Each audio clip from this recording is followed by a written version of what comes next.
Assalamualaikum warahmatullahi wabarakatuh.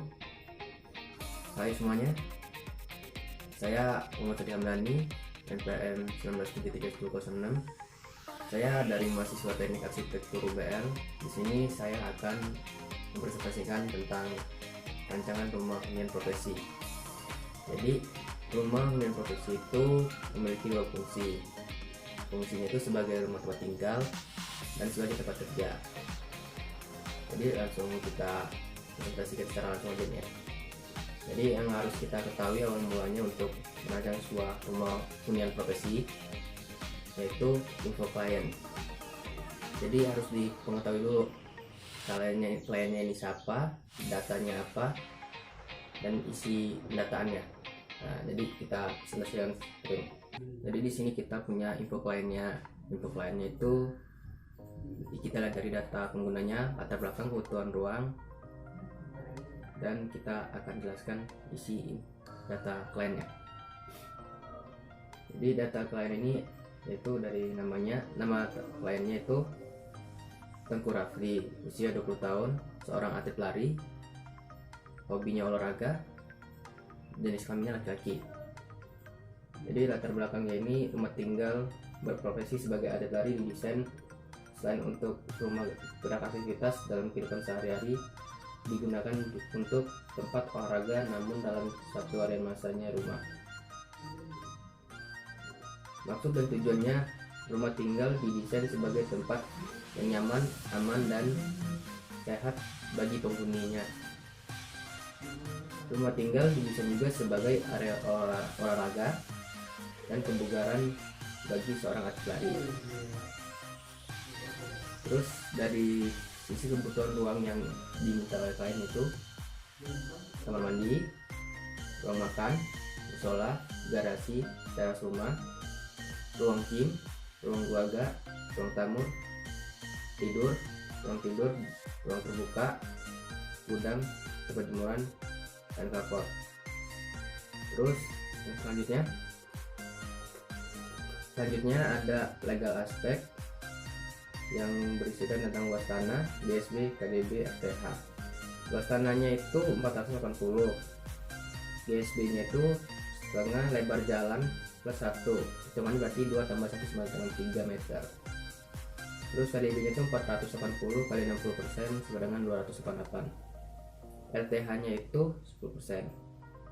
Lalu ada potensi tampak. Potensi tampak ini kontur tanah di site tersebut sangat memudahkan pembangunan hunian yang strategis, dan suasana site-nya masih alami karena dibanyakan masih di daerah yang banyak perpohonan dan kebun-kebun dan sawah. Lalu ada perkembangan site-nya. Perkembangan site-nya itu suasananya masih rimbun, sejuk, terletak di daerah pedalaman. Perdesaan dan suasana pada site tersebut tidak terlalu padat karena daerah di sana tidak terlalu banyak orang yang melewati atau yang melintasi. Terus ada lagi respon. Ini ya respon dari curah hujan. Respon ini keterangan apa yang akan kita lakukan setelah kita mengetahui tentang apa yang sudah kita lihat di sana.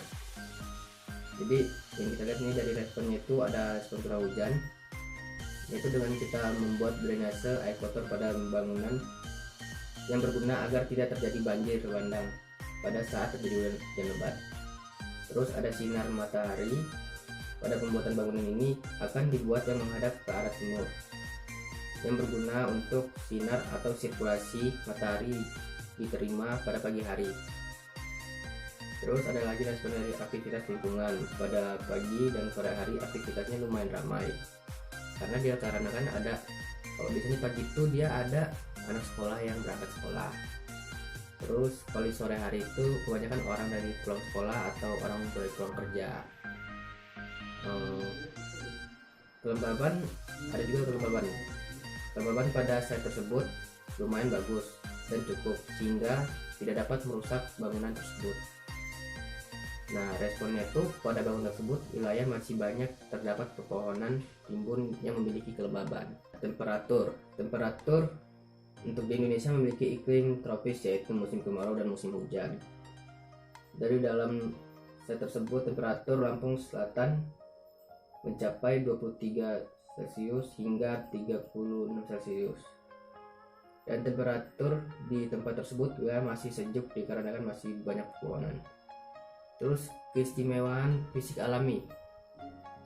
Pada saat tersebut wilayah masih sangat alami, banyak pepohonan, rimbun dan asri dan belum banyak pemukiman.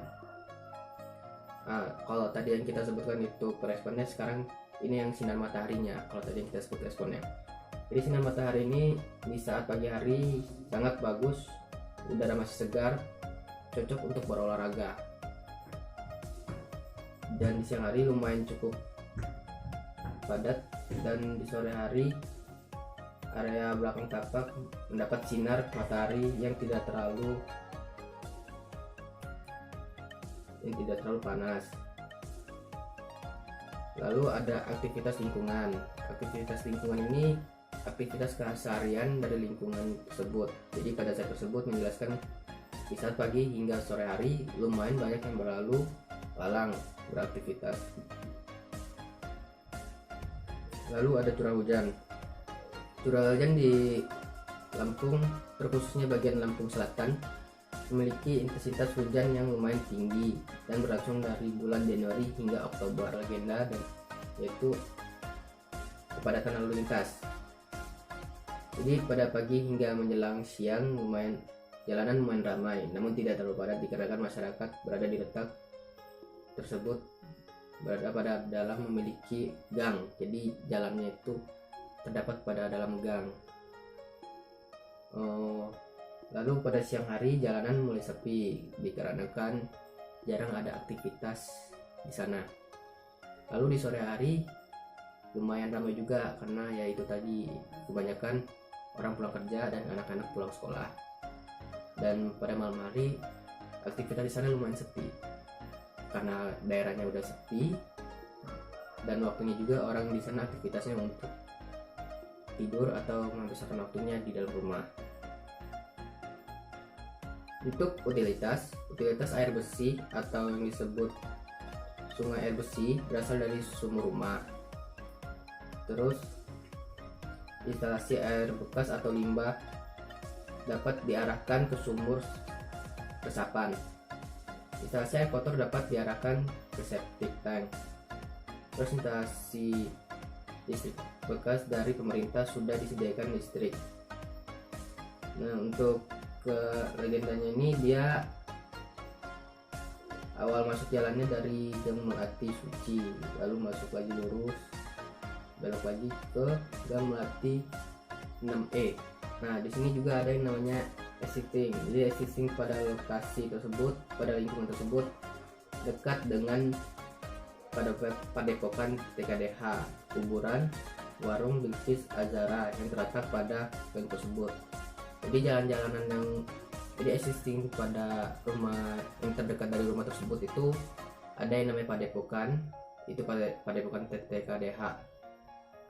Terus juga ada warung, namanya itu warung Bilqis Azara, dan letaknya juga tidak jauh dari dekat kuburan. Terus untuk bagian vegetasinya pada saat tersebut didominan oleh pepohonan. Di belakang tempat di saat tersebut juga masih banyak pepohonan dan ada sawah juga. Dan pada saat tersebut masih belum banyak bangunan sehingga masih banyak ada lahan yang kosong. Hasil analisa site. Jadi letak site-nya itu pada Gang Melati 6E, Kecamatan Jatiagung, Jatimulyo, Lampung Selatan. Terus untuk karakter site-nya ada kontur, yaitu keadaan kontur pada site memiliki kontur yang rata dan stabil.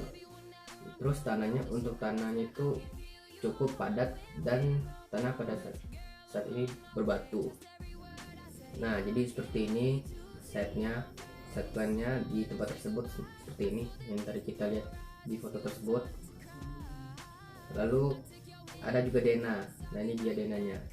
Jadi denanya ini ukurannya tuh 13 x 1680. Dan ini juga terdapat tapak bagian depan dan tapak bagian belakang, dan juga ada tapak bagian samping kanan dan samping kiri. Dan selanjutnya ini juga ada potongan, ini bagian potongan AA yang udah digambar dengan sedetailnya. Lalu juga ada potongan BB dengan skala 1:1, dan ini juga ada denah fondasi dan slope. Dengan setelahnya juga ada denah kusen pintu dan jendela. Jadi di denah ini juga ada keterangannya, kalau itu P1 berarti dia pintu kamar, kalau pintu 2 itu pintu WC, kalau pintu 3 itu pintu rumah bagian depan, pintu utamanya. Lalu untuk jendelanya itu ada J1 dan J2. Kalau J1 itu jendelanya cuma ada 1, kalau J2 itu jendelanya ada 2. Dan juga di sini juga terdapat denah lantai dengan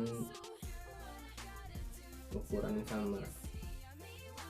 Dengan keterangannya itu keramiknya itu 20x20. Kalau untuk pasangan lantai papannya itu 4x30. Terus juga ada denah atap. Ini dia spesifikasi materialnya. Jadi spesifikasi materialnya itu ada bentuk atap genteng, ada jendela kayu mahoni kaca, ada dinding papan kayu, ada pagar papan kayu, ada fondasi batu kali, ada tangga kayu, dan ada lantai rapat kayu. Dan selanjutnya juga ada detail fondasi, slope, dan kolom. Nah, ini juga detail penumpang fondasi. Nah, untuk ini ada detail kuda-kuda. Jadi detail kuda-kuda ini ada tiang kuda-kuda, rutar 20x20, ada nok 8x12, ada kaso 5x7, plat kunci, kaki kuda, bang tembok, bang tarik. Dan ini dia detail kusen pintu, ada dengan ukuran 100, 80, dan 70 untuk WC. Jendela, kalau untuk C1 dia ukuran 60, kalau pintu jendela kedua itu ukuran panjang 100, tingginya 150.